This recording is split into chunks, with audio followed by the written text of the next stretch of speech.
Guardian नेता श्री चौधरी जी के upon मंतव्य राख्दै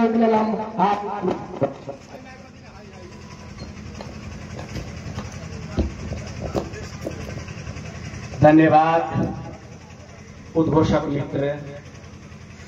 आदरणीय साथीगण, आज पशुपति एकेडमी बोर्डिंग स्कूल को उद्घाटन कार्यक्रम में प्रमुख अतिथि को रूप में सहभागी हुन पाउँदा म अत्यंत खुशी र गर्व महसुस गरेको छु। सबैभन्दा पहिला म यो विद्यालय स्थापनामा सक्रिय योगदान दिने सम्पूर्ण संस्थापक सदस्यहरू, शिक्षकगण र अभिभावकजीहरूमा हार्दिक बधाई एवं शुभकामना व्यक्त गर्न चाहन्छु। नयाँ शिक्षालयको सुरुवात केवल भवन उद्घाटन मात्र होइन, यो भविष्य निर्माणको ढोका खोल्ने कार्य पनि हो।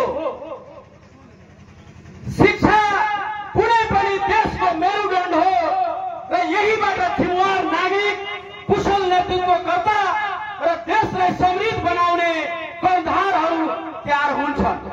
पशुपति एकेडमी संस्थाले गुणस्तरीय शिक्षा प्रदान गर्दै विद्यार्थीहरूमा ज्ञान सँगै अनुशासन, नैतिकता, सामाजिक उत्तरदायित्व विकास गर्न भूमिका खेल्नेछ भने म विश्वास व्यक्त गर्न चाहन्छु।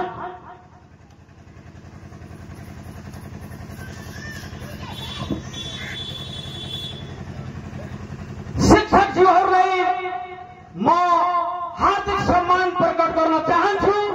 तपाईहरू केवल पाठ पठाउने होइन, भविष्य निर्माण गर्ने एउटा शिल्पीकारको रूपमा पनि तपाईहरूले हामी र यो देश र यो समाजले पनि मानेको छ। हाम्रा अभिभावकजीहरू, तपाईहरूको सहयोग बिना कुनै पनि शिक्षालय पूर्णता पाउँदैन। विद्यालय र अभिभावकको सहकारले मात्रै विद्यार्थीको स्वाभाविक विकास सम्भव हुन्छ। र हाम्रा प्रिय विद्यार्थी साथीहरू, तपाईहरूमा अपार सम्भावना रहेको छ। तपाईहरूलाई पढ्न र बुझ्न, जीवनलाई सही दिशा दिन विद्यालय र शिक्षक सधैँ साथमा रहनेछ। इमानदारी, मेहनत, अनुशासन आफ्नो साथी बनाउँदा सफलता आफै पछाडि पुग्छ भने म विश्वास व्यक्त गर्न चाहन्छु। अन्तमा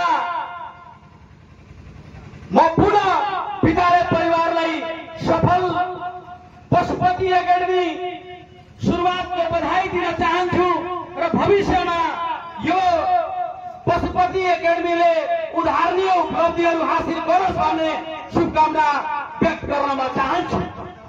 आदरणीय